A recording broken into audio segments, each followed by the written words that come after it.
All right, welcome everyone. Welcome to the Star Atlas Stone Hall. Thank you, Darwin, as always, for the great beats. Darwin DJ, as always.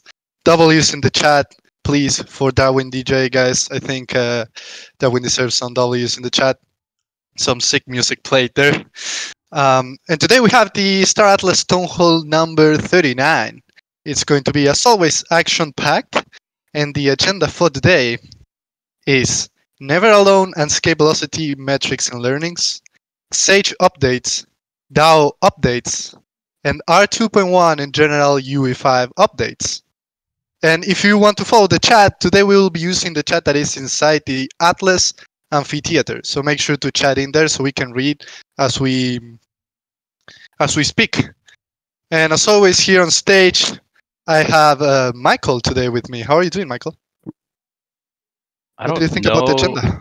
I don't know if I'm in the right place, but I heard if I attended this, I would get some free XP for this thing called Never Alone. Is that true? You are in the right place, sir. You are in the right place. Excellent. Well, feeling better already, guys. Honestly, feeling phenomenal today. Really excited about the lineup that we have and the updates that we're about to provide. Welcome, everyone, to Town Hall number 39, and let's get rolling, Santi. Yeah, it's always great to have a Town Hall. I know that not a lot of people are expecting to have one Town Hall so soon, but we told you guys, we're moving fast here at Star Atlas, so yeah. And we also will be joined by a very special guest later today, CPO at Star Atlas, Danny Floyd. So stay tuned for that. Let's get started, Michael. The VVIP. We haven't heard from Danny in a while now. I'm super excited. Love the guy. He's absolutely crushing it. In fact, the whole team is, but really appreciate Danny joining us today. I'm sure everyone's going to love hearing what he has to say and and seeing some of the beautiful content that we're about to share today. For sure. It's been over 9 months since we had Danny on a Town Hall, so definitely a special occasion every time we can have him here on stage. So 100%. Now, Michael, let's get started. Let's talk a little bit about Never Alone first. So for everyone who doesn't know what Never Alone is our social campaign that gives you exclusive loot and other very juicy Star Atlas items. So we partner with Silly to do that, and you can find all the information in the Never Alone FAQ channel here. Michael, what are your thoughts so far about Never Alone? Are there any key metrics that we want to highlight here in the Town Hall? There are. There definitely are. And I don't want to keep this dry. So let me do what I normally do, which is take us on a little meandering journey through the internal thinking of the team here at Automata and just reiterate what the philosophy going into this year was. That was one of the pivots, if you will, was to continue to distill the product releases into smaller and smaller versions, specifically with the intention of being able to release more content more frequently and then more frequently update that content. Now, on top of that, we had been ideating around this idea of a social campaign, a method of being able to incorporate not only engagement and interactions with our gaming products, but also create a form of virality and reward our existing community members who are already talking so much about Star Atlas and sharing all of this content, which we're sincerely appreciative of, by the way. But we wanted to tie all of these things together, given how many product releases we have anticipated through the course of this year. And there are many across multiple product lines, and tie it into the gaming products, and also tie that social element together, and thus the idea of Never Alone was conceived. And so we do have some great numbers here to kind of demonstrate the traction and success of that at its early phase. And Santi, I'll be happy to get into those, but overall, I would just say that we are pleasantly surprised with the performance of both Escape Velocity and Never Alone, given we knew that these were we knew that Escape Velocity specifically was a fairly minor or limited feature set, I would say, although incredibly powerful from the technology innovation lens and what we were able to do with this Cartesian coordinate system and movement action fully on chain. I won't go down the rabbit hole of why that philosophy, why on chain development, and why that philosophy is so important to us internally right now. But nevertheless, suffice to say, we think that both of these have been a phenomenal success out of the gate, and we're very much looking forward to where Never Alone goes throughout the course of the year. And big kudos to our writing team, Jose in particular, Matt Medney, and really the whole RevOps team as well for working collaboratively on this Never Alone campaign and bringing a fun story that gets you engaged in content, tells you a little bit of the narrative and lore background of Star Atlas, and gives you an opportunity to get engaged in Star Atlas gameplay at this phase and still earn some achievements along the way. So you're all the earliest explorers. So congratulations to you all. And yeah, Santi, with that, we can run into some numbers. Just from a community side, it's cool to have a product like this because you basically just engage with all the products that we have and get loot and get rewarded. So also you're helping Sand recover his memories. That's very important. So there's a lot of lore content in there. And yeah, huge shout out to Jose again. He has been crushing it. Let's get into the numbers, Michael, if you want. Yeah. So we just pulled together a few metrics that we've been tracking. This was, one of the big objectives for us was not only to test the tech, test the gameplay, but also from a marketing and data collection lens. We wanted to analyze the tools that we've developed. A lot of these were built internally or otherwise are integrated across multiple platforms, and so we pulled some numbers together that we thought were meaningful to share, and I'll just kind of run through those, with the first of those being total quest claims that have been completed. We've seen 42,000 quests completed so far across the community. We've also had 3,700 unique questers participating in this program, which is really cool. I mean, these good numbers, again, given where we're at. And really the last thing here, as the first mission of Never Alone does introduce the engagement in escape velocity. What we've seen in escape velocity attributed specifically to Never Alone is at least 550,000 warp and scan transactions. Now, again, the warps are entirely on-chain. The scan system is technically off-chain, though it does use wallet verification.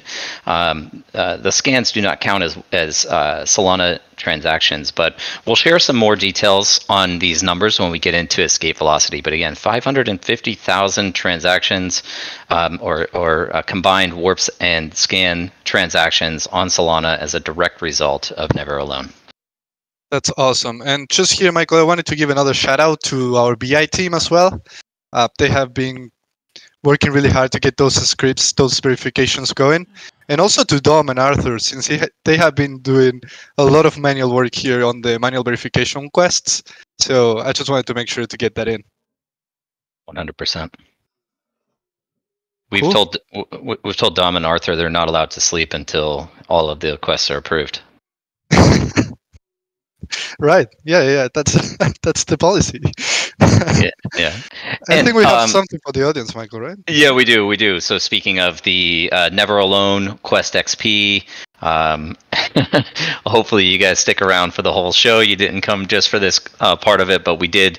But we are sharing the code for the town hall participation right now. Santi, why don't you tell them what it is? It's sip of water 426 altogether, lower. No caps. So Dominic just posted it in the chat there. Sip of water 426. And thanks for the reminder, Santi. I do have my glass of water here, so looking Stay good. Hydrated. Feeling hydrated. And the last thing to share on that code, and Santi, you can confirm for me, but this will be good for 24 hours. Mm-hmm. So is this 2:30 p.m. Eastern time tomorrow is when the code will no longer work. Is that right? Yeah, you have 24 hours to get that in on Zealy. Correct. Perfect. After that, it's gone. It's a time limited quest. So after that, it's not possible to get that in. So make sure to get the XP now. Cool. Anything else here on Never Alone, Michael, that you want to cover? Nope, that's all we'll cover for now. A lot more coming throughout the course of the year. For anyone that is new, this is going to be a 4-mission game system that is going to take place over the remainder of the year, concluding in December. So stick around with us. There is loot associated with each of the missions. There's a collective loot, kind of an exotic system if you combine these memories towards the end of the year, and there's also a DAC competition. If you're not a member of a DAC, I'm sure there's a lot out here in attendance today that are actively recruiting and very passionate, diehard Star Atlas enthusiasts, and you can probably find a nice home here and a nice community that aligns with your personal thinking and gameplay style. So I'll close there, and I think we can move on to escape velocity here. Totally, let's do it. Just before, Michael, again, I wanted to clarify that we are using, to follow the chat, if you want to type, we are using the chat that is in the Atlas Amphitheater. We are not using the one that is called Town Hall. We use the one that it's here in the Atlas Amphitheater. So you join the amphitheater, at the top right, you will see the chat. So make sure to get that, to be there. But now, yeah, Michael, let's move to escape velocity. I think everyone knows that we released the Star Atlas Golden Era movement test called Escape Velocity. So yeah, Michael, any comments before we hop to the stats? Just one thing really quickly, just because I saw a question in the amphitheater chat. Dom, maybe we can post a link to the Never Alone campaign page and the Zeely active quest page for people in case they're not familiar or don't know how to find it yet. So we'll do that. Back to escape velocity. I guess I just want to reiterate, and I kind of mentioned this in the opening comment, but escape velocity for us is not we don't envision this as a gaming product per se. This was really a tech demo and test environment for us. It was an opportunity to stress test one of our on-chain systems, and that was movement. Elaborating a bit more, again, in case there's anyone new in the audience that isn't very familiar with Star Atlas, our ethos is to build as much of the game logic on Solana as possible, which essentially uses Solana as our backend game engine. This does have enormous long-term benefits in the ability for people to compose their own applications, their dApps, their products, their services, companies that integrate seamlessly and permissionlessly into our gaming ecosystem itself. Star Atlas, while it's this phenomenal gaming concept, is also bigger than that. It is a gaming platform, and our vision is to create a world where people can develop out all of their own products and build within the universe of Star Atlas as seamlessly as possible. So coming in the future in escape velocity, we also have things like your player profile, your character progression, the inventory management systems, combat systems, resource extraction, crafting systems. These are all being executed directly on chain, and this is absolutely pioneering work that the team is doing. We're really excited about getting these online. All of that said, escape velocity, we did turn this into a bit of a gamified experience in that people are able to move around this map by processing Solana transactions, scan the sectors that they are currently present in, and have the opportunity to discover loot from across the board. And this was developed kind of as a scavenger hunt of sorts, but no cost to the player. Just come in and try it out and get an opportunity to find some Star Atlas loot that you can use in our upcoming releases. Yeah, and for it being just a test, as you said, Michael, we had quite incredible results, honestly. Like, people seem to be very engaged with the product, even if it's literally the first thing we ever launched of our on-chain logic. Exactly. I'm going to jump into some of the numbers here behind it just to fortify your statement there, which is that this has been very successful for us beyond our expectations. But I guess quickly just to note that this has created tangential benefits for us, specifically within the Solana ecosystem. I don't know if we kicked this off. Maybe you do, Santi, but we started using the only possible on Solana phrase around the time we launched escape velocity, and I've seen that used quite a bit in the ecosystem. But I've had personal outreach from a number of projects within the ecosystem itself, looking to do something with us. A lot of support from the Solana Foundation and the Solana Labs team themselves, and so it just feels good. It feels good to get their support and to hear their excitement about what we're building, and it reinforces that this approach we're taking on-chain gaming has real potential. Yeah, and I don't know if we started that trend, Michael, but I think we are clearly one of the best examples of only possible on Solana. I mean, in real-time movement on-chain, only possible on Solana. Yeah, and let me just, I'll jump right into the numbers now, Santi, just again to demonstrate that. So top line metrics that we're looking at is how many transactions have been processed as a result of escape velocity to date, which launched 1 month ago, actually, exactly, April 26th. And there were over 20 million successful transactions on Solana. That is an absolutely huge number for 1 month. This came from 7,500 unique wallets connected. While we don't have a user registration process whatsoever, and that's again core to our ethos, what we do look at are unique wallet connects as a way of identifying individual users, even if a user can connect with multiple wallets. That's difficult to distinguish, but over 7,500 wallets have connected to Escape Velocity since launch. There have been 25 million scans for loot over this month, and there's two metrics here that I think are really cool. One is that Star Atlas, actually, this is just escape velocity, but escape velocity has made up 3% of the daily transaction volume. This is a rough average since inception, and we did have a peak value of Solana transactions of 8%, and that was during a brew that you guys hosted, Santi. Yeah, man, it was incredible. I think that was totally kudos to the community, because that was a coordinated effort between the community members, guilds, coordination. It was awesome. And during that period, we basically said, okay, guys, let's everyone go to the bottom left of the map. And we all started moving at the same time. And during that moment, we reached over 8% of the total Solana transactions, which is madness. And it shows the power of the community. So definitely, yeah, incredible.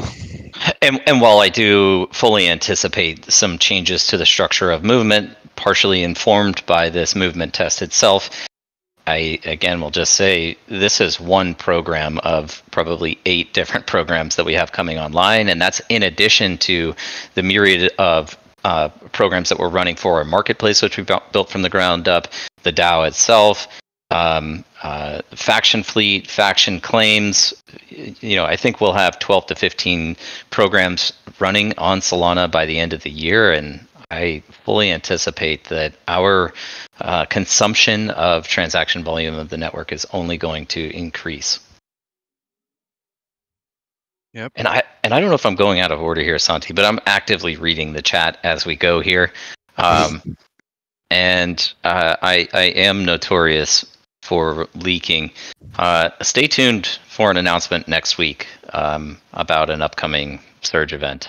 So if you guys aren't aware of the Surge events, the Econ team does some great work at modifying the probability tables to improve your chances of finding a variety of higher end loot, and we do have something coming next week for that. Yeah. So, and then let me just close here with some social media stats and metrics that we've been tracking.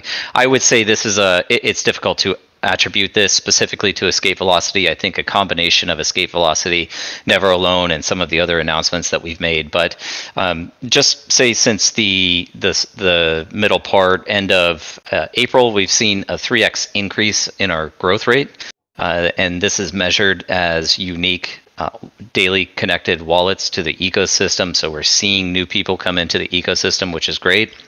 One of our objectives this year, and why I think it's very beneficial that we've been having this positive impact on Solana, is that we can target specifically, continue to target the what I would call crypto native, or at least crypto familiar user, and specifically the Solana user. Now, one of the metrics that was shared with me previously from our BI team is that of all of the wallets on Solana, only 1% of those hold a Star Atlas asset.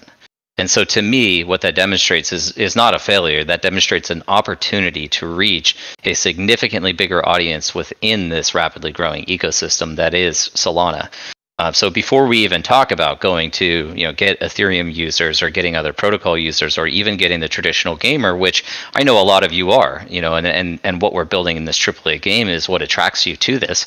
But we also know that there's a huge opportunity in front of us directly in Solana, and we are spending a lot of our time this year collaborating with them directly to further our exposure to that audience. So it's great that we've seen the 3x increase there. Our average daily mentions across social media have 7x'd, 7 times increase. Our social engagement score and sentiment score is at a 17-month high. This I find somewhat surprising. So this goes all the way back to the beginning of 2022. We're actually at the highest scores we've been. And the last note here is that April 2023 mentions were the highest we've seen since January of 2022. So I big credit again to the team, big credit to all of you out there in the community who are proactively engaged in this, supporting us and helping spread the message and vision of Star Atlas. Yeah, man. Social score at the 17-month high is actually quite wild. It's quite wild. And I wanted to give a special mention here to Clara from our social media team. We know there's a lot to communicate about Star Atlas, a lot of products that we have, a lot of launches. So some W's in the chat for Clara. I don't even know how she keeps track of everything. So some W's in the chat for Clara, please. Clara's doing a phenomenal job, and she did transition her role into director of social production. So congrats on that. That was a couple of months ago, but she's doing great work. Love to see the W's in the chat. That's awesome. Cool. Michael, I have a follow-up to all this. So let's move from stats and let's get a little bit more into product. So what did we learn from this launch that can directly impact future development for Sage? I think so. What we'll do here, Santi, is just focus a little bit on the engineering. Again, this was comprehensively valuable for us on economics, on the tech, on the gameplay, on data collection itself, and informing our decisions moving forward. But specifically on the engineering side, we were able to get a really great sense of what the scalability of the system looks like. So how many users our systems are capable of handling. And in fact, I already know there have been a number of improvements on the infrastructure side, ensuring greater stability. I think for those of you that have been participating since the beginning, we know that there was some downtime, there were some server resets. We discovered a memory leak issue that wasn't a security risk, but did lead to instability in the function of escape velocity. That has since all been smoothed out. This is really, really important, guys, because while we don't intend for escape velocity to be here for a long time, these exact same systems and pieces of infrastructure are what Sage is going to be operating on and what integrates directly into functionality with Star Atlas in Unreal Engine. So it's very critical that we get these systems right. Thank you again for joining us in the test and helping us stress test these systems out, because it's led to improvements that should lead to more enjoyable and stable gameplay in the future. There's some other notes here from the engineering team. We managed to find several issues in our server systems that led to slowdowns. That's kind of what I was just referring to. A lot of those have been fixed now. I think just the simple fact that we were able to identify specifically what they are, even if those things aren't solved yet, is a big win. And we've also discovered some limitations with external services that we were using to power our system. So a lot of what we build is kind of the unfortunate reality. A lot of what we build has to be built entirely in-house as a custom solution, because nobody's done what we're doing before. To whatever extent possible, we do try to leverage those external services to help expedite the development process itself. But you can think of this as a highly complex machine here that needs to be orchestrated beautifully. And this testing process has allowed us to figure out where weak points were and improve on those. So overall, again, big win for us on this release. Hopefully people have enjoyed the content, and a lot more to come. Yeah, and again, we wouldn't be able to test all this and discover new things and improve on our tech if it wasn't for the Star Atlas community helping to test all this. So thank you, everyone. Just wanted to get that in as well. So yeah, Michael, I chose also another thing that I want to say is I know I'm giving a lot of shout outs, but I also wanted to give a shout out to the builders who created programs that help track escape velocity, loot, and stats. So shout out to Skull and Bones, to So Long from the Unseen, to Coexist, and to Star Atlas Italia. Thank you guys for building products that help the community and help Star Atlas become a bigger ecosystem. So, and I'm sure I'm missing a lot of projects here and of products. So I apologize if we missed anyone. We really appreciate you. And anything else, Michael, before we continue moving? And that's not all, Santi. Just back on the Surge event, as I said, keep an eye out for the announcement coming from us. We have not one, but two next week. Two Surge events next week. So everyone get excited. Okay. There you have it. Michael has a new role at Star Atlas. He's the CLO, Chief League Officer, and he's officially assuming that role now. So congratulations, Michael. Live promotion. Is that a new role, or is that one that I've held since inception? I think you had it forever, man, but now we officialize it. Okay, got it. Cool. So, Michael, we just learned everything about the escape velocity, the success, some stats, improvements. But just for everyone to be on the same page, what's coming next for Sage?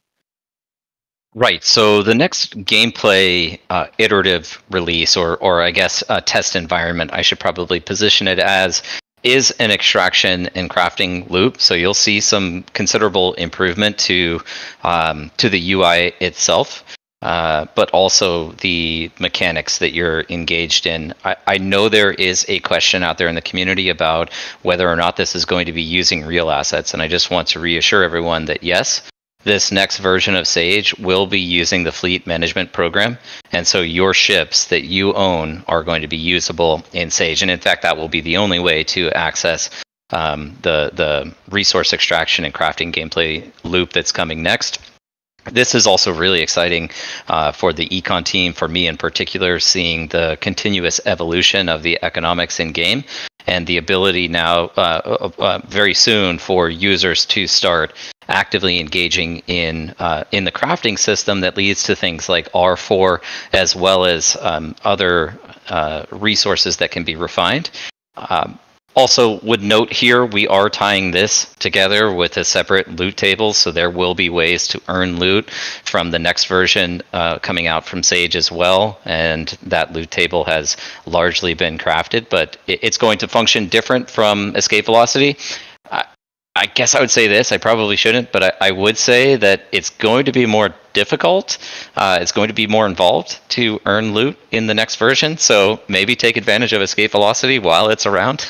But because it doesn't get too much easier than clicking a scan function and getting yourself a nice ship. But I think it's going to be a lot more fun because it just pulls a lot more of the real gaming dynamics into what Sage is ultimately going to become. And yeah, I'm really excited about sharing some of the UI content. I don't think we're doing any of that today, are we, Santi?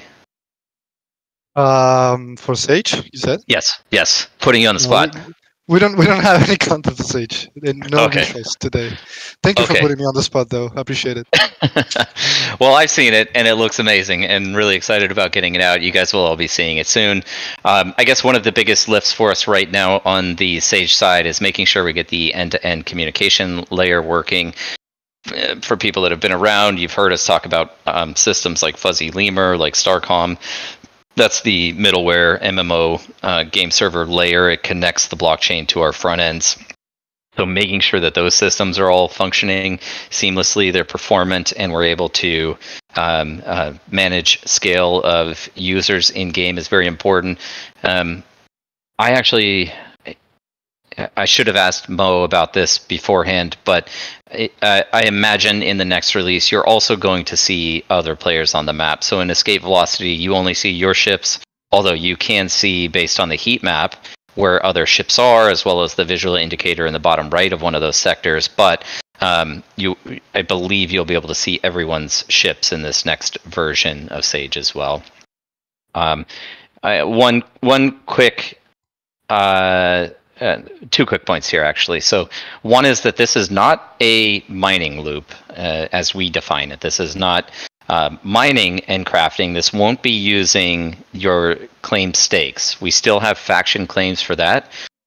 In terms of leaks, we have a little change coming to that's going to be proposed as well. I won't share too much more, but keep your eyes out and your ears open for an announcement from us very soon about some changes to the R4 economy. But it doesn't use claim stakes. You'll still be using faction claims to produce R4. What this modal gameplay is what we call extraction and crafting. Excuse me. And so ships are you're consuming ammunition to destroy asteroids, and you're harvesting the materials from those asteroids, and then you'll be taking those materials using crafting tables and through that process creating these refined materials, which again compound into your ability to do things like earn loot through participation. I kind of combined those two things into one, but not using claim stakes, and that this is an extraction and crafting loop. Cool. I will let you get the sip of water and tell everyone that the code for Silly is sip of water 426, guys. So if you want to claim the XP, sip of water 426 is the code. Anything else, Michael, here on Sage?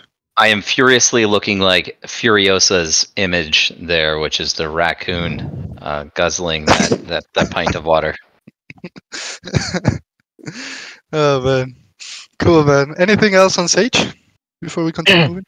That's it on Sage. We do have some exciting updates on the DAO here as well, and then really the highlight of the show, I think, as great as all of these updates are, highlight of the show coming after that. So. Should we jump into some DAO content? Let's do it, Michael, for sure. Okay. And I do think we have an image here to share on the DAO. Is that right? Yeah, let's put Dom on the spot. Let's see if he's... look at that. Fast. Nice. Beautiful. Thank you, Dom. So what we're sharing here is a bit of the upcoming roadmap for how the DAO is going to operate, decentralized autonomous organization. This is the voice, the governance, the power to the people of Star Atlas. This is highly anticipated. People have been waiting for full DAO proposal and voting functionality to come online. We obviously have the Polis locker there, the Atlas locker there, both with their individual economic benefits, whether that's through earning tokens through participation or discounts on marketplace fees, things of that nature. But very excited to confirm that the DAO is the very next release after our upcoming release, so coming soon, PM. But what I do want to clarify here, and we've said this in the past, but I just want to reinforce this again. The first version of the DAO will be PIP 1, that's the Polis Improvement Proposal. PIP 1 will be coming from the Automata team. We'll be submitting that directly to the DAO, and through that process, that is where we engage in discourse, conversation, debate, and this outlines the framework of how this decentralized governance system will operate going into the future. It ratifies things like the Star Atlas Foundation as the legal jurisdictional representation acting on behalf of DAO participants or Polis stakeholders. It also introduces the Star Atlas Constitution and again the framework for how things should operate. Now what we believe is that this conversation is going to take some time. This is effectively Declaration of Independence, and we need to bring everyone together to get into consensus, to get into alignment on how we want this new form of governance to operate. And so through what users will be able to do is submit public comments. They'll be able to respond to the proposal itself. There will be live debate sessions, and then ultimately, not right away, but going into the future as it goes through this process of approval and ratification, the on-chain voting mechanism will come online, and that will be based on your PVP. Your Polis voting power will determine your weight in the vote on what gets approved, what doesn't get approved, and how this thing operates in the future. After all of that, once we get through the initial PIP or PIPs, if there are subcomponents to this, then the function of user submitted proposals will come online. So just want to state this emphatically. You will not be able to submit your own proposal at inception. It is us submitting the proposal on behalf of the DAO to open the discussion. User generated proposals will come in the future. So I guess that's it on the DAO, but it is coming soon. Again, you guys know we're not sharing dates right at the moment, but it is the very next release following, and I don't want to spoil anything, but following the conversation today. Steady, Michael. Keep it steady. But I'm super excited for the debate sessions that we're going to hold. That's going to be awesome. That's going to be a lot of fun. And yeah, we're shaping the future of the Star Atlas DAO. As you said, Michael, a declaration of independence. I think that's incredible. Frame it like that. That's right. Cool. Again, just asking, just in case, is there anything else, Michael, here on the DAO before we move to the next topic? Just a big thank you to the team over there as well. BCM, Mark Jackson, Jeff Wagner, Nick Lopez. I'm sorry if I'm missing anyone, but team's been doing incredible work. I'm extremely excited about the progress that they've been making, and yeah, great work to the DAO team. I know this is really a critical piece of infrastructure for the way that this ecosystem will operate, not only in the near future, but in the perpetual future that we envision here behind Star Atlas. So thanks again to that team. And yeah, without further ado, Santi, I think we move along in the agenda. Yeah, let's move. Now we're moving to Showroom R2.1 and UEFI updates. That's why we have Danny on stage. But before we hop on the interview and the talk with Danny, we have a really cool video that we want to show you guys. So Dominic Bain, please. Get hyped, guys. This is massive. This is incredible.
Let's go.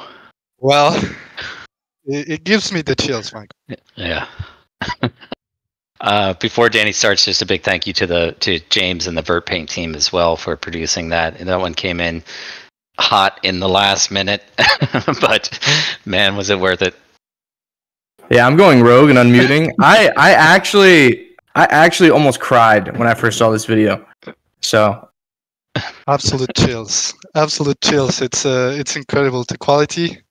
And that was the Pierce X6, guys. Insane. Insane. So I think that's the perfect way to welcome our CPO, Chief Product Officer, Danny Floyd, to stage. How are you doing, Danny? Hey, thanks, Santi. Yeah, man, I'm still a little taken aback too, because like Mike said, we just got that video in like just before this town hall, so I'm kind of still in awe how cool it looks. It's incredible, Danny. It's incredible. Any comments you want to make? That's in game, right? Oh yeah, that's totally in game. I forget about that question because almost everything we've shown in like feels like the past year has been all in game. So it's like, yeah, that's what we show these days. Is it's all totally in game. That's what it looks like. Pretty awesome. What's so impressive is this is like setting a new industry standard as far as quality for like spaceships in game. I don't know if anyone caught the Unreal Engine 5.2 stuff where they showed the Rivian. It's like how they built that Rivian truck. It's like 70 million polys, right? It's like, oh, we're doing that for for which is even cooler. But I mean, yeah, it's the new kind of industry standard, and Unreal Engine 5 gives us the tools to do that. And like Mike said, yeah, shout out to Vert Paint. They put a lot of work into this ship. It's been kind of like our ship to push the fidelity as far as we possibly can, using every single trick that we possibly can out of this engine. And it shows. I mean, I don't even have to talk about it. Just watch the video. It's amazing. Yeah, amazing. Thank you for sharing the video, Danny, for giving us the chance to share it here in the town hall. And guys in the audience, if you want to check it out again, it's on Twitter now. So make sure, I just posted the link in the Atlas Amphitheater chat. Make sure to go give it some love, some retweets. It's crazy. So I just posted the link in case you want to see that again. But yeah. Danny, I'm happy to have you on stage. I think I said this like 10 times, but it's good to have you. Yeah. Santi, can I interrupt just really quickly? Please go for it. I never asked this, but the Star Atlas Twitter just posted this video too. I'm just going to request, guys, help us share that tweet. If you have Twitter, post this out there. Like Danny said, this is driving the standards in the games industry. So please help us share that content. Anyway, back to you, Santi. Back to you, Tom. Thank you, Michael. Yeah, we just posted the link again in the Atlas Amphitheater, so go give it a retweet, guys. Some love, some comments, likes. I think it deserves it. You can tell there's a lot of effort behind that. So yeah. And Danny, this is not the only good news that you have for us today, right? How about we share the other news now? Oh yeah, sure. So cool thing for next week. We plan to release Showroom R2.1 on June 1st. So awesome. We're just cranking right now, crunching, the whole team's crunching to get, wrapping up a few little bugs here and there, but small things. Yeah, having fun playing it internally. But to me, this is kind of like a snapshot in development of where we're at.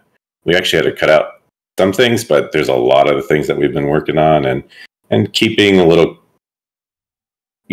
quiet about. But, it's time to come out and let everyone else jump in and take part in the development. I think that's one of the fun parts of developing with this community is now this release gets you all the ability to kind of see what we've been working on, get a peek behind the curtain, even though I try not to have too much of a curtain. But, it's a game, so we want things to be fun and have some surprises, but also to reassure everyone that we're working incredibly hard.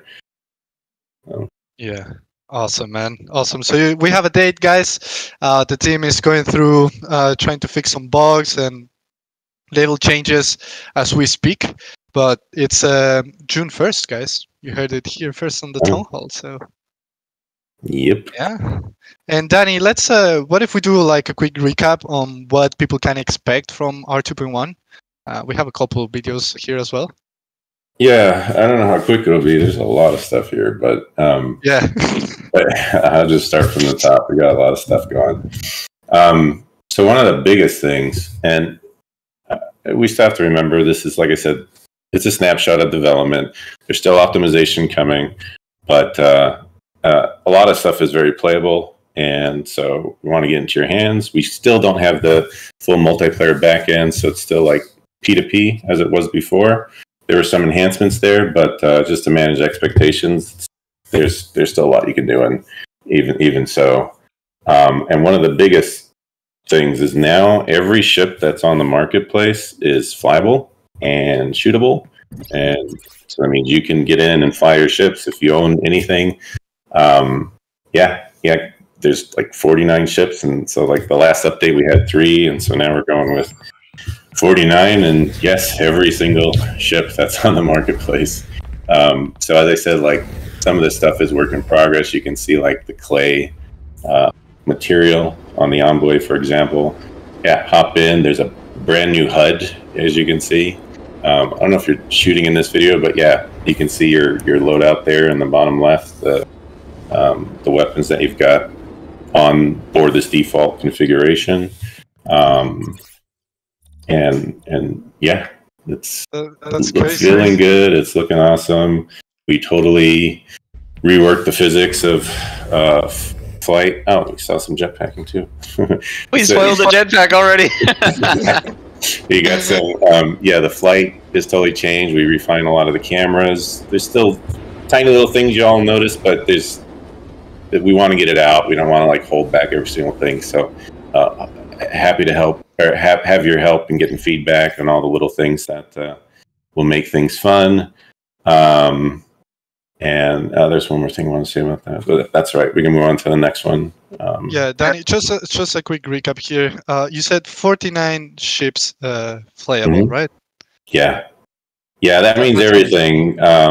If you're asking about individual ships, it's a yes. There will be 3 very big ones that probably won't be flyable because nobody owns them, but they are technically flyable if someone were to purchase it.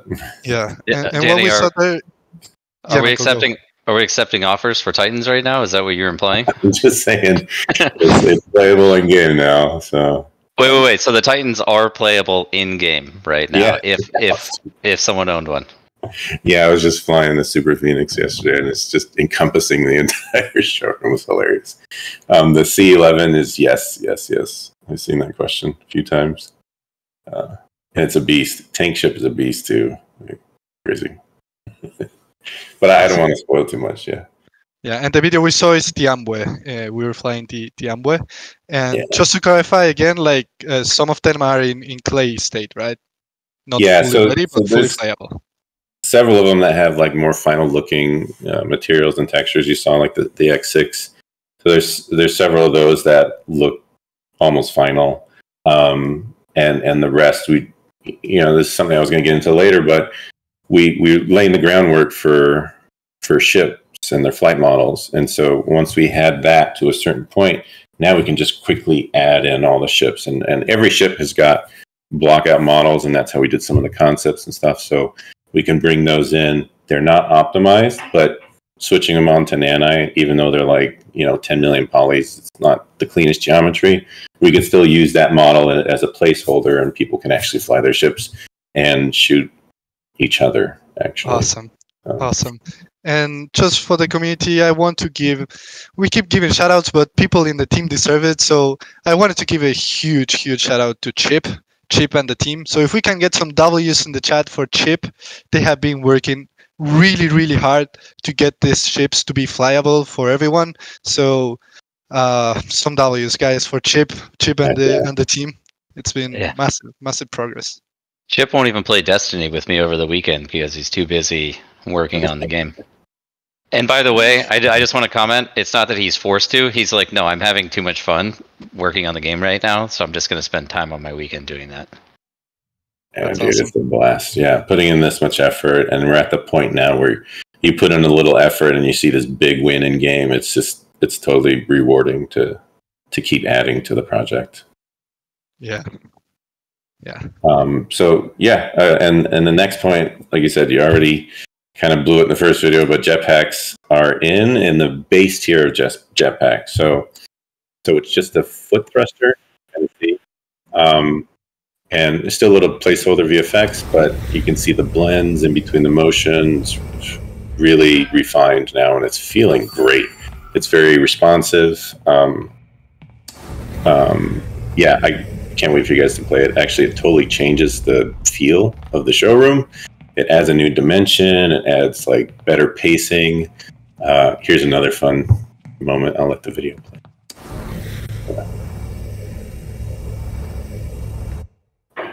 So that was one of the reasons for getting jetpacks in here is like, say, hey, you're flying a ship around and you get booted for some reason, you get blasted out, you fall out, whatever. You got to get back up to it. The jetpacks are one way that you don't just get stranded. You got to go get another ship or something like that. These ships are also massive. Like, try bringing a Thrippet onto the large pad, and then you got to walk all the way to the ramp. So now you just boost on over. It makes things so much quicker. And like I said, this is the base tier. So we got the foot thruster, and then later on, when we have like some character progression and upgrading your character, we'll have additional upgrades that add like hand thrusters, and it's an extra boost to it, and cosmetics and fun things. So that's all coming. But again, I can't wait for everyone to get their hands on it because this is like really fun. Yeah. Danny, just a quick comment on the stamina. I don't know if we pointed that out at the bottom, but you don't have an infinite jetpack. Right. Yeah. So it's working on Splitgate for so long and having the jetpack always there. It got so used to it, and so the mechanics actually feel fairly similar for a reason, because it really was fine tuned to perfection, I feel. And there's that bar there, which helps you to. It becomes more skill based, like landing your spot. You'll feel, but that's part of the upgrade too. So like if you have like a higher tier foot thruster, a higher tier hand thruster, the stamina grows. And then a note with fall damage, these are smart thrusters too. So it'll sense if you reach the ground too quickly, and it'll do a little boost with your exosuit on, and it saves you from fall damage. So future magic. Really nice. In the future, do we all land on our feet like cats? I mean, yeah, sure. Can we take some time to appreciate the ballad? How beautiful the ballad is. What a ship. What a ship. It's a community favorite as well. You get a nice view of how big the map has gotten to from that angle. And it's actually really fun to fly around and find all the different areas you can go now. But that's one of the fun things to discover in this release. We didn't prioritize HOTAS or HOSAS for this release, but Gamepad has got a lot of love. So it's still technically doable, but we didn't put it in yet as official support. Cool. Yeah. Let's move to some next update. Yeah. So the next one, talk about the train station really quick. I know it seems like kind of like an ancillary feature of the train station, but it's going to be absolutely necessary when we do like proper multiplayer. We don't want people to just be spawning in randomly, just appearing out of nowhere when joining these like these instances with a lot of people in them. And so the train serves a purpose where, say, if you're sitting at the arrival station and then the train like zips off, to you, that would be an indicator, hey, somebody's coming in. So what you'll do is you'll queue in the lobby, and that means you're joining a train. So when you hop in the train in multiplayer, eventually you'll be taken through the track and get to the showroom. And then what's cool about too is you can open the door while it's traveling and just hop out in jetpack If you want to pick a specific place, the pros know where they're going. You don't have to just sit and wait for the train to finish. And then, since it's not totally functional in this release, we still have it in there, and it's like just a little quick ride that you'll be able to play on. So go ahead and like test it out. You can open the doors and start it, and ride it to the origin in the tunnel, and then come back. And it's actually an experience all its own because of how big this map is and all the major volumes that you see. Like there's some like crowd stands and these big like cliff walls now, and just watching that go by, it's kind of jaw-dropping. It's a really fun experience. So even for that, like we kept it in here just so people can test it even before it's totally functional. So have fun with that. Nice. And next item is the photographer career. So this one's an interesting thing because it's technically the first on-chain career path. It's not actually like on-chain like immediate rewards, but I'll explain how it's going to work. So the philosophy behind the game, all our products, is like if you put in energy, we want you to capture that energy and own it in some way. And we've already built some mechanics. So walking around, for example, we could at some point, whatever you're looking at, we can give you, somebody can offer you money to look at something. That's an energy that someone's putting into the game. With photo mode, we already have that working. It's a time drain. People like it, but it's a time drain. So how do we capture that energy that you put into it? So with photographer career, what we're doing is like if you go into your photo gallery now, you'll be able to publish and directly from the game, and it'll publish into a forum on the community Discord. And so we'll have like once a month or once every 2 weeks, I don't know if we figured it out yet, competition. So whoever's the winner of that competition, it'll post your public address, and it won't post your name. It just post your public address and your photo. People will upvote it, and then once a month we'll mint that as a poster and send it to that wallet address. So no middleman there. We just send you all the inventory, and you can do whatever you want with it. Don't have to sell it. Put it on the marketplace, whatever. But that would be the on-chain reward. So that's a cool step. It's the first on-chain thing that we're doing in Unreal. So it's pretty cool. Awesome. And next is the ground racing. So ground racing is only working like as a single player kind of thing right now with a leaderboard, same as before. But I said we've totally reworked the physics of like hover mode, and it's really fun.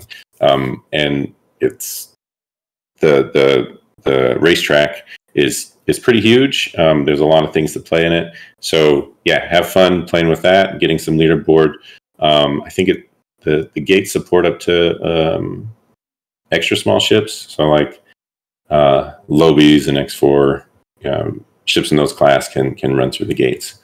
In anything with hover mode. Nice. Actually, I heard, Danny, that you really like the Lobby, right? Oh, the Lobies come along so great. I think it's one of our iconic ships. You'll see it because it's kind of like the fun of having like a muscle car, but you're flying and you got guns and sounds crunchy, and it's got this cool like cockpit where it just looks like you're driving a car. It's really cool. I think people are going to really like it. Yeah, it's a beautiful Nice. ship. Nice. But yeah, the experience just playing the race is totally different than what we've had before. We also have a new air track. The current air track, or the one in R2 in the showroom has been changed to fit the new landscape, and that's really fun too. So yeah, have fun with the new races. And then the dogfighting arena has been completely changed. Big improvement there visually, and with the new HUD and this is the old one we're showing, right, Danny? It's just before after, you can see the massive change.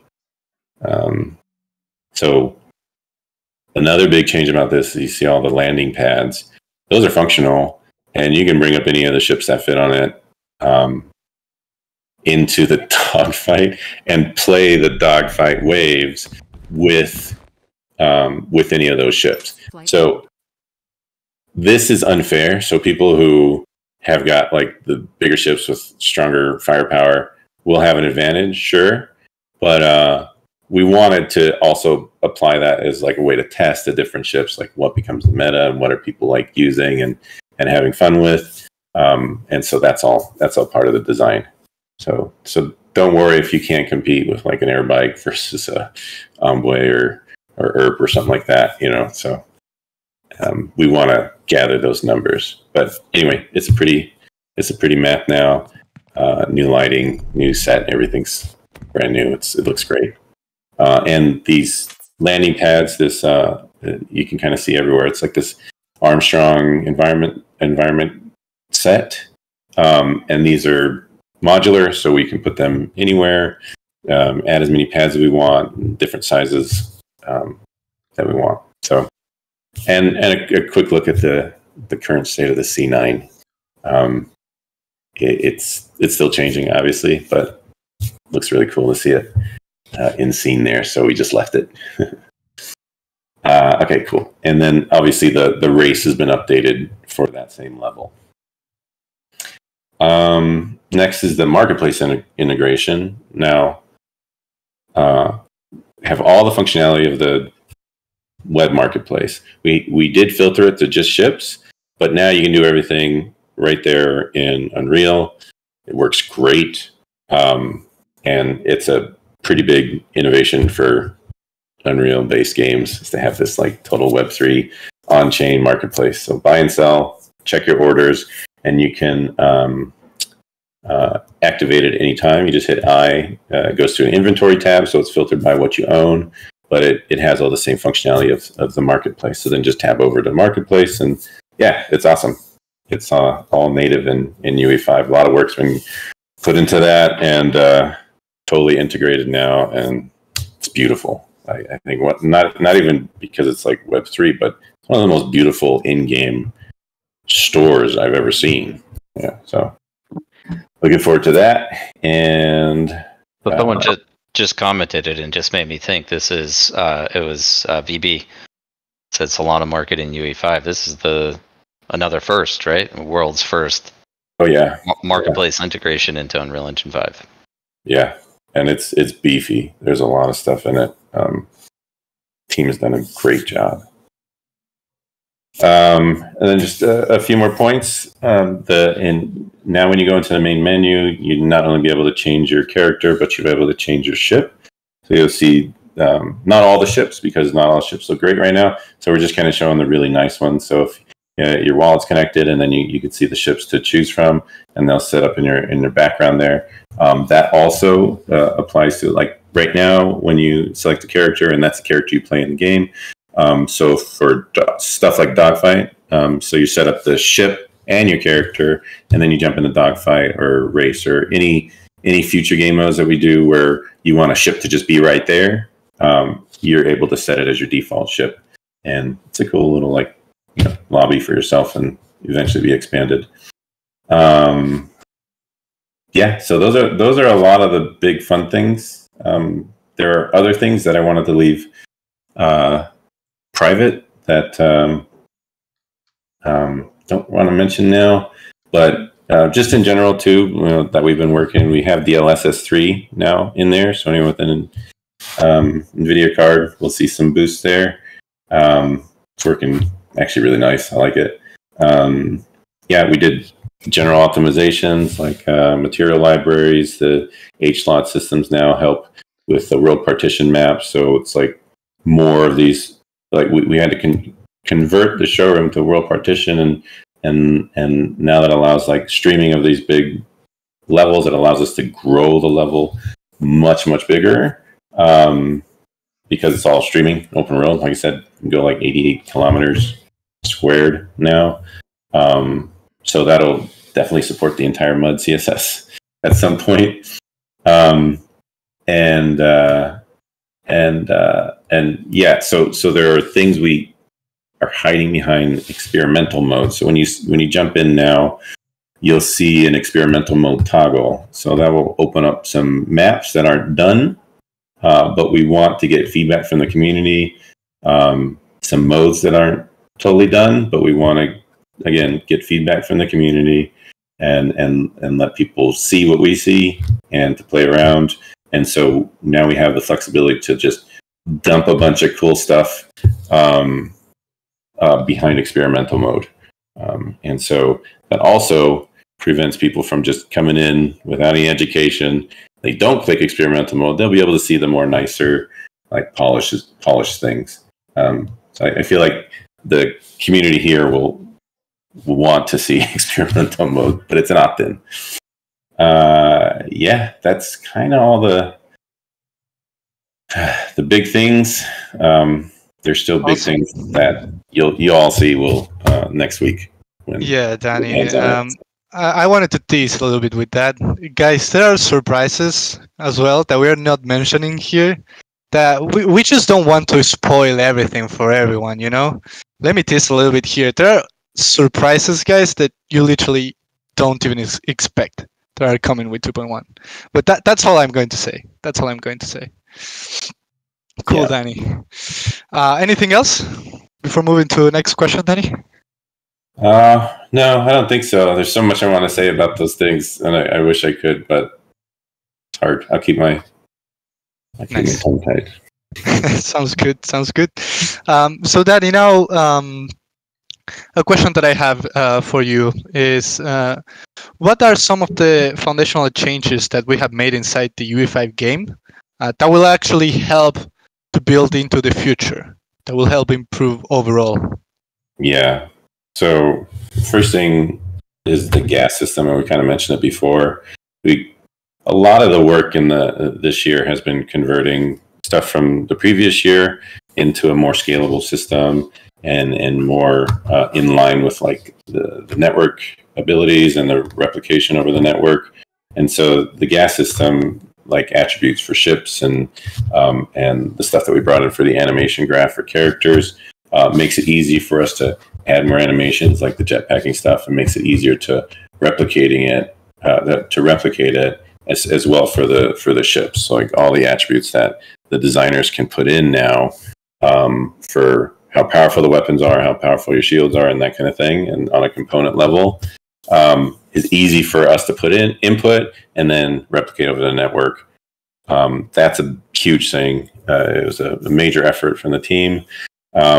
Building out foundational systems for like openable, interactable objects, doors, ramps, desks, toilets, seats on ships.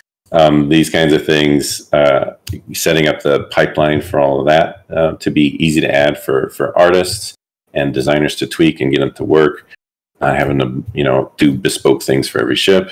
And then another thing is because the interactables have been reworked as well. So we used to have like this giant like F to interact thing and kind of like invasive on your screen. That's much more minimal now. You can have multiple things in the same spot where you can F to interact, like in the elevator, for example. You can hit F and then choose a level. So now there's like extra quality of life stuff like that. Like I said, the physics refactor was also another big effort. Setting up all those systems so it's easy to add new ships quickly. So hover mode, yeah, really interested to hear some feedback there, because it's quite polished and really fun to just get around and fly in hover mode. It's cool. And flight mode 2 has some improvements, and the cameras have improved the experience a lot. Performance improvements across the board make it obviously more enjoyable, and the systems work more appropriately when there's higher performance. Stuff like one of the things you'll be able to see too in the experimental mode toggle is you won't be able to play with all of them. You'll be able to see some of the different size characters in just kind of like a teasing sort of way, but getting that retargeting for different size characters, because we have really big range from very tiny to like giant characters.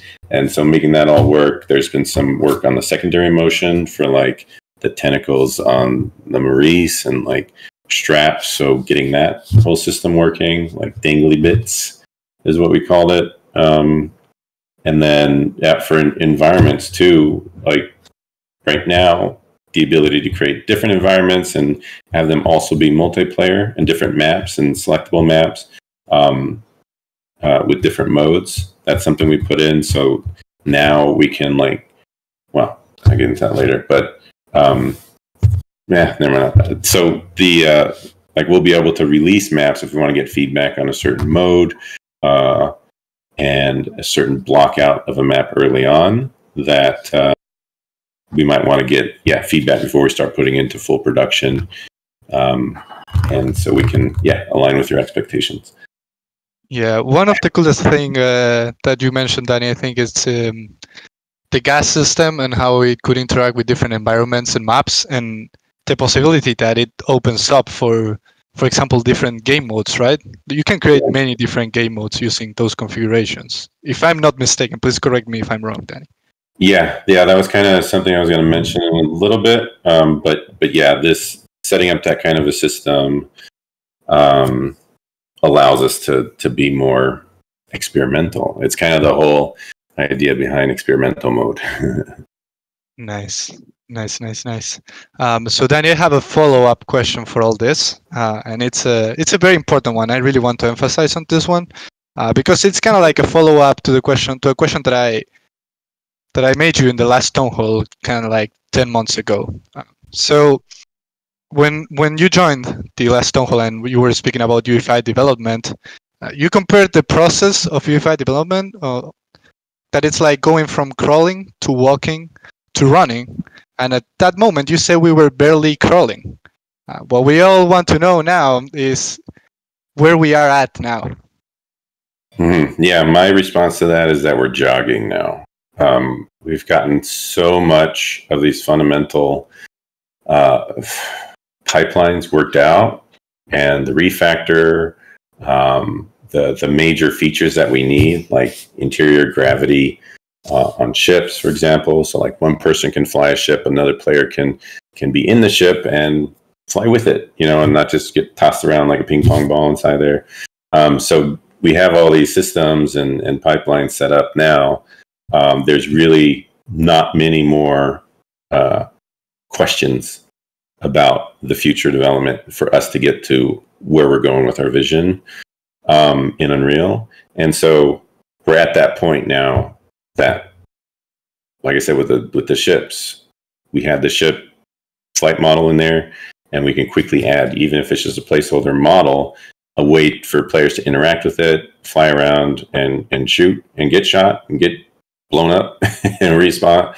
There's all these different things that once they're in place, it allows us to create like extra game modes, like I was saying with experimental, and just have fun with it. I mean, I was talking with Brad about a deathmatch mode, and he did it in like a day, and he's got it playable because we already have the system set up. And yeah, there's extra work to get it like in full production, but if we can squeeze things out really quickly and let people see that, then we get feedback. And then the other part about like jogging is like, hey, people were asking about the X6, like how long does it take the X6? It takes a long time the first time you do it. But now we've got other ships in the same manufacturer line where like the R6 come in, we're doing a refactor on the F4, and we're using items like shelves and kitchenette, even the table, lockers, drawers, beds, doors, seats for like the pilot seat. And those are all being used in our R6 and the F4, and it's going so much faster. And it's like head spinning, right? It's going so quick. And we're doing that with all the manufacturers. The Unibomb has got a lot. Now we're seeing the Grenaders like speeding up. And we'll just continue to see that. We got the pack light. The pack light can be used for some stuff in the ERP, So that's the jogging. And and there's only really a couple of big things left. Like the server backend is a big thing that we're working on. It's tracking great. It's got some really good tech coming, holding back some fun things. But once we're able to quickly add modes and spin up like servers around these game modes, then we start running. That's when we start running. Some other things like the teams throughout this year and the departments have really settled into a stride. All of our vendors, we don't really see them as like individual vendors that we just outsource things to. We take all the individuals in those vendors and we work them into our teams as if it was team extension. And it's all top down from the directors of each of the departments. And every day there's dailies for all the different departments, and they catch up, and they're all just little teams. It's all just everybody working basically as automata. And yeah, it's been going really well this year. We have internally we have this really comfortable like video chat system where it's kind of a bunch of like glass conference rooms, and everyone gets to see everyone else working. It's this really great energy that you get when you see. Sometimes every single room is full of people just like jamming away, and we've got like 25 rooms in there, and big groups, and it's really fun. So the remote work and the time zone differences have kind of been helped out because of that. Allows for like really quick collaboration. Like Discord's just great for that. And yeah, that's. I think there's a lot I can go into, but that's basically the overview. Yeah, team is killing it. It's just going to keep compounding from here with all the stuff that we've already done. That's awesome, and I just wanted to emphasize on that, Danny, and to explain to the community what we say when we do this analogy of going from crawling to walking to running is how all the different things we're building start to compound on each other to make the UEFI development and the overall Stratless development a lot faster, right, Danny? Yeah. Like I said, with the X6, that was one very clear example where you get a kit bash library of new objects that you built for that, and then you don't want to remake the same like weapons locker. You're just going to put in another ship. Use the same one. Makes sense. And it looks really great. I can't wait to show the new F4 rework too. That was a fun one. Yeah, it's awesome. It's incredible. And so, Danny, now that we said we're jogging, let's look forward a little bit into the future, kind of like more bigger picture for the Stratless future, the Stratless products in the future. We wanted to get your take here since you're the Chief Product Officer. How are all the things we are building now going to tie into each other? What's your vision on that? Sure. Yeah, this it seems like there's a lot of products here, but it's all Star Atlas. It's all using the same economic layer on the blockchain in our market. Everything that you earn or purchase on the marketplace is going to be supported in all these different clients, basically. So we have something in mobile and web and Unreal, and say, for example, you took a crew member from one of them and you activate it in the client. Now that on-chain progression, no matter where you are, playing with that crew member will have a progressive effect while using it in any of the clients. And so that's kind of the quick way of saying, like, hey, if you want to play on Unreal, you get a more immersive experience, you're going to progress on chain.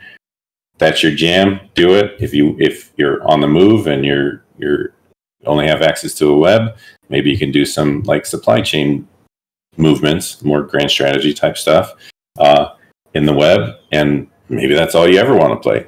That's fine. Everyone works together. Let's take, for example, Season 0. That's going to be a big event where not only do we have like on-chain progression and it's a fully polished public game. We essentially, by getting a lot of people who don't even care about the galactic economy, the supply chain of freighters going from planet to planet that are bringing you these objects that create a local market for you. You may not even know that you go into a shop in Season 0 and Unreal that supply actually comes from a real ship that we can follow the history from one planet to another. It was crafted and then turned into this object and then delivered to this store and on planet side where you go and upgrade your shield generator or something. But that planet creates it's a local market, right? So people in Sage would see that. Wow, why is there all of a sudden like a lot of market activity right here? I want to start bringing my things here, right? And say you get totally bored of both, or you just want to get out of the house. There's other ways of capturing energy there, and so we don't want people to feel so tied down to one thing. And with this with the blockchain, it makes it possible. So that's awesome. I don't want to leak too much there, but it's all one giant thing, and it's all Star Atlas. Yeah, I love that vision. Are you saying we are Star Atlas? That's right. We are Star Atlas, guys. And yeah, so long term, basically everything ties into each other across all the different Star Atlas programs, and this is something that hasn't really been done before, right? Using the power of the blockchain as well for this. Not sure, Michael, putting you on the spot, if you want to comment anything on this. I just want to know, when do we get Slide? That's the top requested feature, right? Yeah. According to the chat. It's coming. Awesome. It's coming. Yeah. Nice, Danny. So before we hop into some Q&A, just a recap, guys. We have R2.1 coming on June 1st. So that's awesome news that Danny dropped here. We also tweeted the video for the Pierce X6, so make sure to go give it some love. And we also just tweeted the Showroom R2.1 date announcement. So make sure I'm posting it. Well, Dominic, you're fast, bro. Nice. So Dominic posted it in the Atlas Amphitheater chat. Make sure to also go give it some love. The picture for that looks incredible. The picture for that announcement is just clean. Little call out to Jonathan Berube for pulling that one together. That is that looks like a movie poster. It looks so cool. Yeah, looks super cool. So yeah, I think we can do some Q&A now. But before we go to the community Q&A, guys, if you want to ask any questions, raise your hands, and we'll let one or two people on stage to ask some questions. Man, do we even need Q&A? Just like Danny mic drop and let's walk out of here. Just to keep it tradition, man. Just to keep it tradition. No, I'm sure there's a lot of people that have some questions, comments, so we want to bring them up. Yeah, but before we hop on the Q&A, I think I'm going to ask the difficult question that it's on some people's mind. Michael, is Star Atlas going to be around in the future? Yeah. Thanks, Santi. Yeah, no problem, man. It is a question. It is a question that's out there, of course, and it's really unfortunate that this kind of perception and the level of confidence is overshadowing everything that we're accomplishing this year. I'm just going to kind of reverse the question and position it this way. Ask a bit of a rhetorical. Have you seen us slow down in any way, in any capacity, over the course of the year? And if I answer that question directly, it's no. It's been the opposite. Our pace has increased. Our excitement, our enthusiasm, and our executables have only improved throughout the year. Nothing slowing down on our side. We have 100% confidence in the future of this vision, in the future of Automata, and the future of this decentralized ecosystem that is Star Atlas. I personally have the utmost confidence that we are not only going to be around in the immediate future, but into the indefinite future. The vision here, again, for anyone who'd never heard me or us say this at some point in the past, is we are building here a new digital society that has the potential to self-evolve. And that is because of the way that the entire system is being architected. It's because of the way that we are opening up access to IP and developing on blockchain that allows other people to build their version of this and their extension of this going forward. So I have, again, 100% confidence that we are going to be around. We've produced far too much value. We are a top project, not only in Web3, not only in crypto, but in Danny's words, we are setting the standards in the gaming industry today. That is recognized. Let me reassure all of you that people recognize the value that we've created here. And you, as the community, are the biggest asset of this ecosystem. How passionate you are, how much you love this, the fact that you attend all the time, that you participate in our events, you participate in our releases, that is incredibly meaningful. And Star Atlas will be around. Do I know what that looks like next year or the year beyond that? No, I don't. But Star Atlas is not going away. I can't put it any more succinctly than that. But we're here, guys, and we're here to stay, and we're going to push this thing and innovate and operate on the bleeding edge. And this is not going away. Awesome, Michael. Nothing to add there. Just as always, a huge shout out to the community, and nothing will be possible without you guys. And thank you for joining every event we do. Thank you for supporting us everywhere, retweeting, liking, anything. All the support really matters. So just appreciate you all. And sorry, Michael, for putting you on the spot like that. That was a revenge for the Sage sneak peeks. Yeah, I'll remember that, Santi. I'll remember that this weekend. But look, it needed to be addressed. I don't think there's anything else to be said. But I'm very much looking forward to when we can just get past this point, get past that concern that's out there, because you all see what's here right now, and you all know what's coming. So, and we're not going anywhere. Awesome. Let's take one or two questions here. I see Puck the Pirate raise his hand. So, Puck, I invited you to stage, my friend. Hey, Puck, welcome to stage.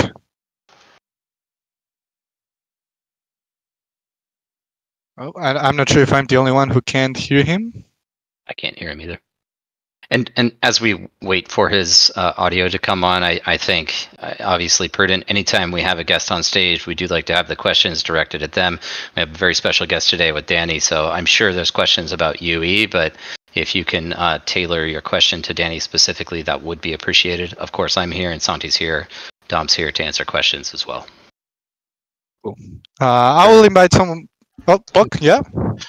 Sorry about that. I was still on push to talk from the last chat we were in. No problem, my friend. I've got. Thank you. I appreciate it. I've got two, I guess, kind of pressing questions. Is there a mechanic in Neveralone that accounts for the guild size at the end of the year, or is it just going to be the biggest guild with the most memories wins?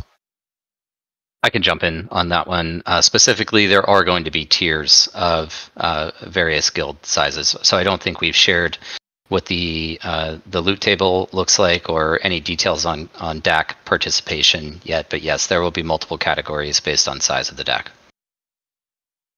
All right, thank you. And then what avenues are the team actively working on to obtain funding that isn't from the current player base? Yeah, we continue to engage in conversations with a variety of VCs, with family offices, with strategic partners, looking at debt facilities available to us as well. And as I alluded to in an earlier town hall, I think it might have even been the January town hall of this year, we are and have been in advanced negotiations with one such partner, as well as having conversations with.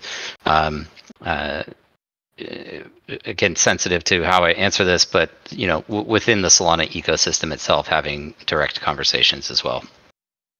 Okay, I really trust me that it is number one priority on my mind. But nevertheless, all of that being said, even outside of external funding options, I have absolute confidence in the success of Star Atlas. I do as well. I mentioned it in the amphitheater prior to the town hall that you guys survived FTX when most places would have been like, sorry, major loss, we're done. And you guys continued. You're still here in a bear market.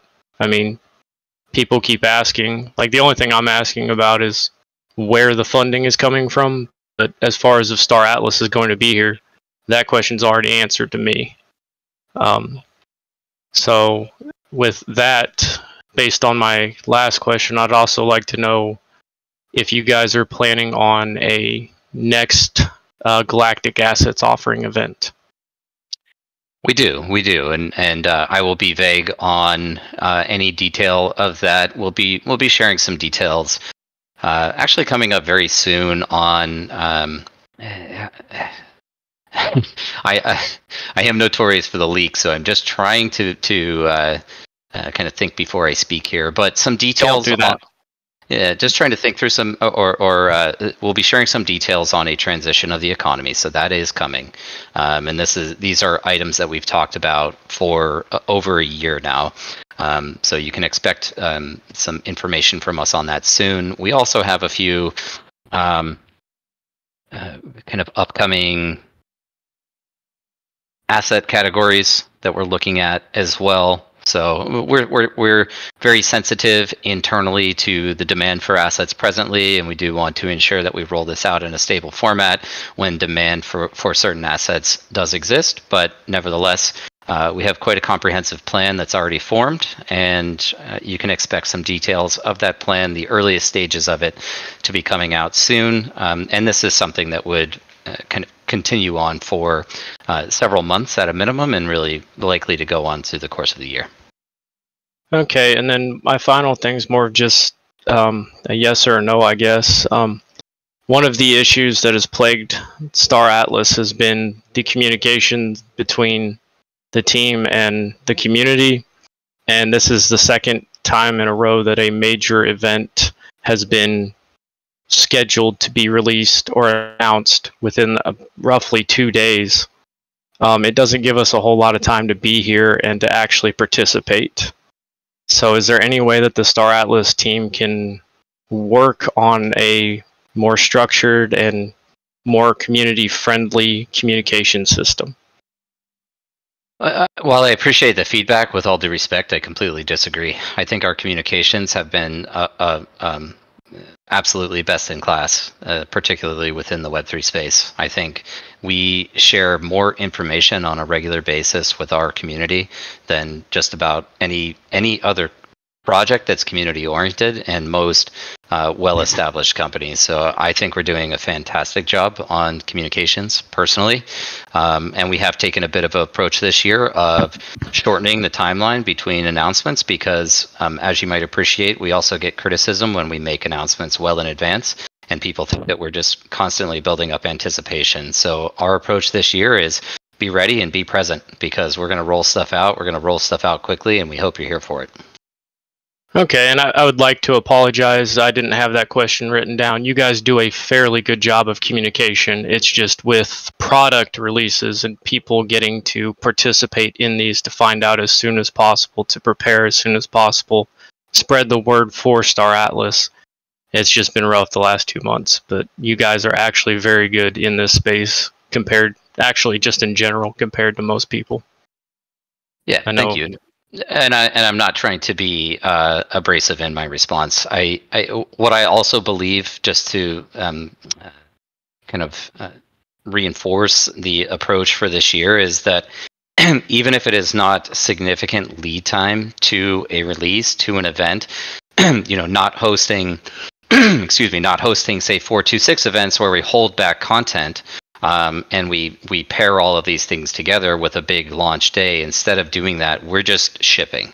And that is the philosophy for this year. We are shipping as quickly as possible, iteratively, and also staggering releases so that there's always something new coming out across product lines within the company. And that's across the game environments. So whether that's in Unreal Engine or in browser, I know people are very excited about the mobile application coming online, but also things like the graphic novel.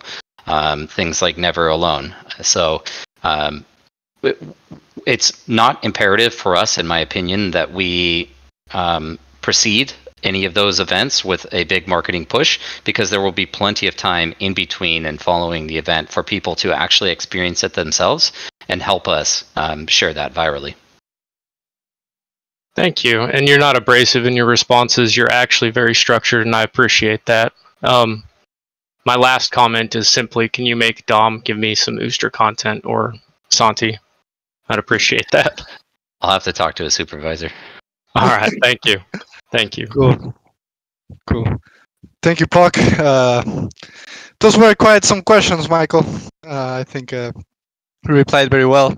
I think it's difficult also to understand externally sometimes how fast we're actually moving internally, and that we like to ship product for the community, right, Michael? That is the name of the game this year. So well, yeah. Star Atlas is the name of the game, but yes, we are transitioning our approach to releases this year, and we're trying this out. And if it, depending on how it goes, we'll make adjustments as necessary. But what we're quite good at is being nimble and adapting and working in an agile fashion, and hopefully everyone appreciates what we're putting in here. Mm-hmm. And just for the next person that joins the stage, if we can please keep it to one question.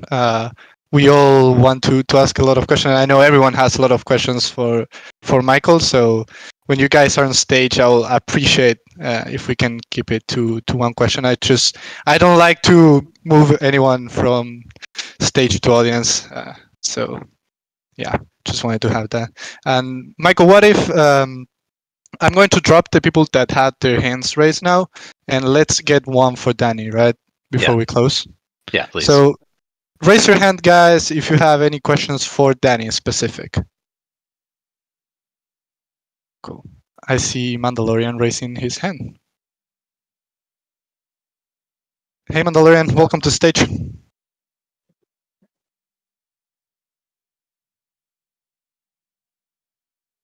I don't think we can hear him. Probably push to talk. Yeah, you might also be on push to talk. Yeah, probably push to talk. Cool. Okay, we'll let someone else in. I invited. Oh, okay. Can you hear me? Yeah, we can hear you now. I didn't have it on push to talk, but I guess it switched something back. But hey, everybody. Welcome to stage, Mandalorian. Danny the man. We miss you. Hey man, it's good to be back. I just gotta say, that was a content overload in a good way. Yeah, so much stuff. I got a question for you.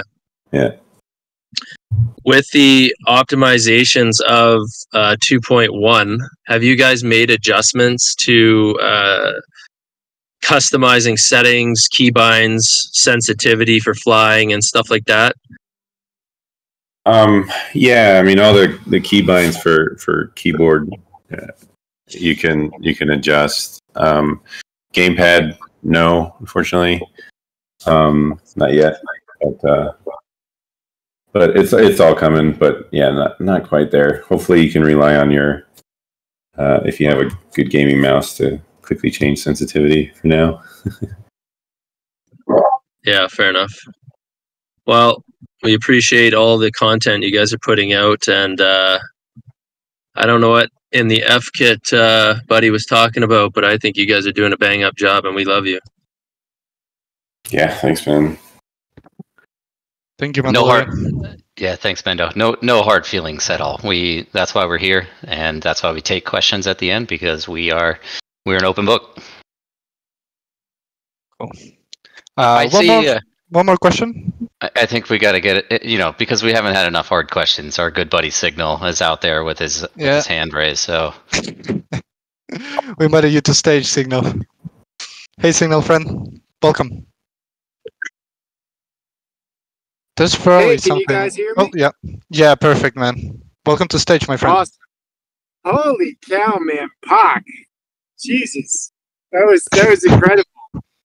I was about to say, Michael probably thought I was tough, until he called on Bach. That was amazing. But I had a question for Danny. Clearly, there's been a ton of updates in 2.1. The game mode that I'm most excited about, of course, is dogfighting. Could you speak to some of the changes in the waves and mechanics for the NPC enemies that we're going to be encountering in the dogfighting mode? Yeah, sure. Let's see. So I mentioned earlier that you can play like with any ship now. There is still some, the bigger ships have more firepower, but they also don't maneuver as quickly. So there's some balancing mechanisms there. There's a lot of new feedback on the HUD.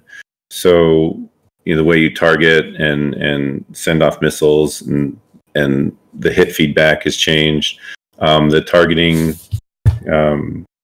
element is now like you actually see the 3D ship, and it's not just an image, and you'll see it like turning around, which is cool.